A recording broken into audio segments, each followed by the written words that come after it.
شامل کرتے ہیں منڈی یزمان سے ہمارے نمائندے محمد عثمان کی اسسٹنٹ کمشنر شاہد کھوکر کی قیادت میں کشمیریوں سے اظہار یکجہتی کے لیے یزمان کمیٹی سے تھانہ موڑ تک ریلی نکالی گئی۔ طلباء نے ہاتھوں میں بینرز اور خطبے ہاتھوں میں اٹھا کر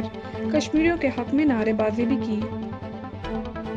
اسسٹنٹ کمشنر کا کہنا تھا کہ آج بھارت کو یہ بتانا چاہیے کل بھی کشمیریوں کے ساتھ تھے اور آج بھی کشمیریوں کے ساتھ کھڑے ہیں۔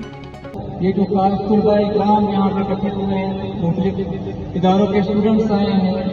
یہاں پہ سول سوسائٹی کے لوگ ہیں، ہمارے جتنے بھی سرکاری ادارے ہیں ان کے یہاں پہ امپلائز یہاں پہ موجود ہیں، مارکیٹ کمیٹی کے لوگ یہاں پہ ہیں، ہماری امن تاجران شامل ہیں۔ یہ اس چیز کی کو وضاحت کرتی ہے کہ ہمارے دل میں کشمیر کی بہت زیادہ محبت ہے، اور جس طریقے سے یہ کہا گیا کہ کشمیر پاکستان کی شارک ہے، اس میں کوئی کسی ذرہ برابر بھی کہہ لیں کہ ذرہ برابر بھی اس میں کسی قسم کی گنجائش نہیں ہے۔ تو یہ آج ہم یہاں پہ جو اکٹھے ہوئے ہیں وہ اس لیے اکٹھے ہوئے ہیں کہ جو ہمارے کشمیری بھائیوں کے جو بالخصوص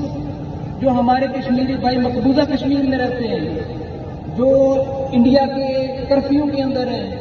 جو ان کے جبر و ستم کا شکار ہیں، ان کے خلاف ان کے حق میں یہاں پہ ہم آئے ہیں، ہم ان کی محبت میں یہاں پہ اکٹھے ہوئے ہیں۔